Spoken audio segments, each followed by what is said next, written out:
মুখ্যমন্ত্রী সফরে ভাষা শহীদ স্টেশন নামকরণের ঘোষণা মিলল না। উড়াল সেতু নিয়েও অনিশ্চয়তা। সাম্প্রতিক সফরে শিলচরের মুখ্যমন্ত্রী হিমন্ত বিশ্ব শর্মা নেতাজি সুভাষচন্দ্র বসু ও মঙ্গল পাণ্ডের মূর্তি উন্মোচন করেছেন। তবে দীর্ঘদিনের দাবি ভাষা শহীদ স্টেশন নামকরণের প্রসঙ্গে মুখ্যমন্ত্রীর বক্তব্যে এবারও কোনো ঘোষণা না আসায় ক্ষোভ প্রকাশ করেছে বরাক ডেমোক্রেটিক ফ্রন্ট ওরফে বিডিএফ এর মুখ্য আহ্বায়ক প্রদীপ দত্ত রায় বলেন, মুখ্যমন্ত্রী শিলচরে দুই মহান ব্যক্তিত্বের মূর্তি উন্মোচন করেছেন, এতে অবশ্যই জনগণ গর্বিত, কিন্তু রাজ্যের বাঙালিদের আবেগকে সম্মান জানাতে হলে এবারের সফরে ভাষা শহীদ স্টেশনের নামকরণ নিয়ে চূড়ান্ত ঘোষণা করা উচিত ছিল। কেন্দ্রীয় সরকার ও রেল মন্ত্রকের অনুমোদন থাকা সত্ত্বেও শুধুমাত্র রাজ্য সরকারের অনাগ্রহের কারণে বিষয়টি আটকে আছে। মুখ্যমন্ত্রী চাইলে এটি সম্ভব, কিন্তু তার নীরবতা প্রমাণ করছে তিনি বাঙালিদের আবেগকে গুরুত্ব দিতে অনিচ্ছুক। এদিন বিডিএফ মিডিয়া সেলের আহ্বায়ক জয়দীপ ভট্টাচার্য বলেন, হিন্দু দরদি দল বলে বিজেপি আত্মপ্রচার করলেও রাজ্যের হিন্দু বাঙালিদের ডি ভোটার সমস্যা সমাধানে কোনো পদক্ষেপ নেয়নি। ইতিমধ্যে দুটি সম্প্রদায়ের ডি ভোটার মামলা প্রত্যাহারের ঘোষণা দেওয়া হলেও বাঙালিদের জন্য তেমন কিছু করা হয়নি। যদি সত্যি সরকার আন্তরিক হয় তবে অবিলম্বে বাঙালিদের ডি ভোটার মামলা প্রত্যাহার করা হোক, নতুবা আগামী নির্বাচনে এর যথাযথ জবাব দেওয়ার জন্য বাঙালি সমাজকে প্রস্তুত থাকতে হবে। গত 31শে আগস্ট আসামের মুখ্যমন্ত্রী আমাদের শিলচরের রাঙ্গিরখাড়িতে নবনির্মিত নেতাজি স্ট্যাচু উদ্বোধন করেছেন। এটা শিলচর, বরাক তথা আসাম তথা সারা ভারতবর্ষের মানুষের জন্য একটা গৌরবের বিষয়। নেতাজি বাঙালির প্রাণ, সেই সঙ্গে শহীদ মঙ্গল পাণ্ডের স্ট্যাচুও উন্মোচন করা হয়েছে। এটা নিঃসন্দেহে ভালো কাজ। তবে মুখ্যমন্ত্রী আরেকটা সুখবর আমাদের শিলচরবাসীকে শুনিয়েছেন যে ক্যাপিটাল পয়েন্ট থেকে রাঙ্গিরখাড়ি পয়েন্ট পর্যন্ত উড়ালপুল হবে, তার জন্য 700 কোটি টাকা অনুমোদন হয়েছে। সঙ্গে উনি একটা শর্ত দিয়েছেন যে যদি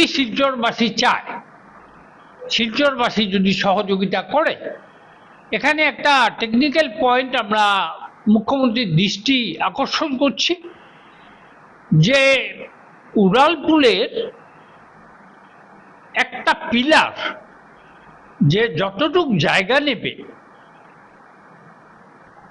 এতে অন্তত ক্যাপিটাল পয়েন্টের ডানে বায়ে যত দোকান আছে সব ভাঙা পড়বে, এবং না হলেও রাঙ্গিরখাড়ি পর্যন্ত 8টা পিলার বসবে। যেসব জায়গায় পিলার বসবে সেসব জায়গায় ডাইনে বায়ের কোনো দোকানের অস্তিত্ব থাকবে না।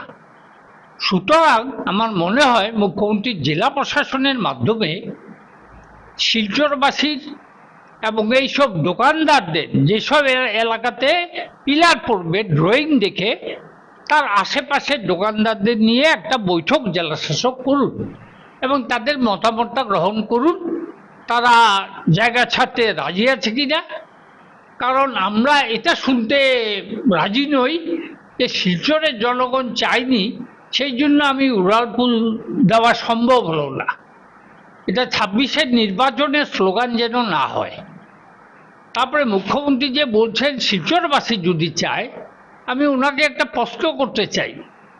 ডলু চা বাগানে যখন গ্রিনফিল্ড এয়ারপোর্ট করার জন্য 3 লক্ষ চারা গাছ উপড়ে নেওয়া হয়েছিল, তখন কি চা বাগানের শ্রমিকদের মতামত নেওয়া হয়েছিল?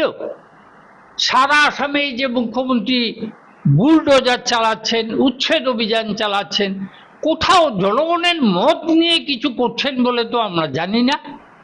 তবে শিলচরে উড়ালপুলের জন্য শিলচরবাসীর সাহায্য সহযোগিতার কথা মুখ্যমন্ত্রী কেন বলছেন? যাই হোক, আমাদের সাজেশন আমরা দিলাম, কারণ আমরা পরে শুনতে রাজি না। 2026-এর নির্বাচন চলে গেল, তারপরে আমরা শুনতে রাজি না যে শিলচরবাসী আমাদের সহযোগিতা করেনি, সেই জন্য উড়ালপুল বানানো সম্ভব হয়নি। আরেকটা প্রশ্ন, মুখ্যমন্ত্রী এসেছেন, আমরা অত্যন্ত জনস্রোত দেখেছি, কিন্তু সেই সঙ্গে আরেকটি কথা মনে করিয়ে দিতে চাই, বরাক উপত্যকায় এই মুহূর্তে রেজিস্ট্রিকৃত বেকারের সংখ্যা 6.5 লক্ষ। মাস্টার ডিগ্রি নিয়ে আসাম ইউনিভার্সিটি থেকে প্রতি বছর 2000 করে বেকার যুবক বেরোচ্ছে এবং টুকটুকি চালিয়ে 400-500 টাকা দৈনিক রোজগার করছে। এই হলো বেকার সমস্যা। মুখ্যমন্ত্রী গর্বের সঙ্গে ঘোষণা করেন 1.5 লক্ষ চাকরি আমি দিয়েছি। তার মধ্যে আসামের 1,20,00,000 বাঙালির কতজনকে দিয়েছেন সেই কথা তো কোনোদিন ঘোষণা করেন না। সেটা স্পষ্টভাবে একবার বলুন তো। আমরা তো জনসংখ্যার অনুপাতে হলে 30,000 চাকরি পাওয়ার কথা, সেই জায়গায় মাত্র 2000 ছেলেকে চাকরি দেওয়া হয়েছে। এই তো হচ্ছে বেকার সমস্যা। এই নিয়ে যদি দুটো কথা বলতেন তাহলে আমার মনে হয় সবাই খুশি হতেন। আমরা মুখ্যমন্ত্রীকে আগেও বলেছি, আজও বলছি, আপনি চাকরি দিন।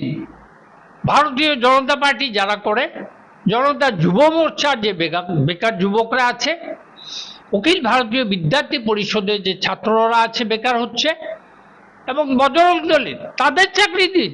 অন্য কাউকে দিলে আমাদের কোনো আপত্তি নেই, ওদের অন্তত দিন। আপনার দলের হয়ে তো ওরা গলা ফাটাচ্ছে। এই কাজটা মুখ্যমন্ত্রী করবেন এবং আগামী সফরে যেন উনি স্পষ্ট করে বলেন যে হ্যাঁ, বাঙালির জন্য আমি এই করেছি, সেই করেছি, এতটা চাকরি দিয়েছি, এই কথাটাও যেন উনি ঘোষণা করেন। আর এনআরসি নিয়ে যা চলছে আর ডি ভোটারের নামে যা চলছে, এটা একটা হাস্যকর ব্যাপার। 1984 সনে আসাম চুক্তি হয়েছিল। 84 থেকে আজকে প্রায় 45 বছর হয়ে গেল, এখন পর্যন্ত বাংলাদেশে মাত্র 4 জনকে পাঠাতে পেরেছেন। খালি উচ্ছেদ করছেন, এনআরসিতে নাম কাটছেন, ডিটেনশন ক্যাম্পে ঢোকাচ্ছেন, কিন্তু বাংলাদেশি বলে চিৎকার করছেন। বাংলাদেশের 4 জনকে 40 বছরে আপনি পাঠিয়েছেন। যাদের উচ্ছেদ করছেন তাদের বাংলাদেশে পাঠান নাকি? আমরা তখন বলবো হ্যাঁ, বাংলাদেশিদের এখান থেকে উচ্ছেদ করা হয়েছে। তাই আমি মুখ্যমন্ত্রীকে এই বেকারদের চাকরির ব্যাপারটা এবং উড়ালপুলের ব্যাপারে যে আমরা প্রস্তাব দিয়েছি সেটা ওনাকে আমরা স্মরণ করিয়ে দিতে চাই। মুখ্যমন্ত্রী এবারে সফরের আগে বরাক ডেমোক্রেটিক ফ্রন্ট থেকে আমরা একটা দাবি করেছিলাম যে ভাষা শহীদ স্টেশন নামকরণ, যেটা অনেকদিন ধরে ঝুলে আছে। আমরা জানি যে কেন্দ্রীয় সরকার এবং রেল মন্ত্রক সবুজ সংকেত দিয়েছে, ফাইলটি দিশপুরে আটকে আছে। মুখ্যমন্ত্রী চাইলে এটা করতে পারেন। আমরা দাবি জানিয়েছিলাম যে এবারে নেতাজির মূর্তির উন্মোচনের সময় তিনি এই শুভ ঘোষণা করবেন যে এই ভাষা শহীদ স্টেশন নামকরণের ব্যাপারে সরকার সবুজ সংকেত দিল, কিন্তু আমরা এটা দেখতে পেলাম না। এখানকার যারা জনপ্রতিনিধি আছেন তারা জানি না মুখ্যমন্ত্রীকে এইসব ব্যাপারে বলেন কিনা, কিন্তু ঘটনা হচ্ছে গিয়ে যে আমরা নিতান্তই নিরাশ হয়েছি। আমরা আবারও অনুরোধ করব মুখ্যমন্ত্রীকে যে আপনি অনতিবিলম্বে এই কাজটি করুন, তাহলে বরাক উপত্যকাবাসী খুশি হবে এবং আপনি বাঙালিদের জনসমর্থন পাওয়ার যোগ্য হবেন, আমরা এটা মনে করি।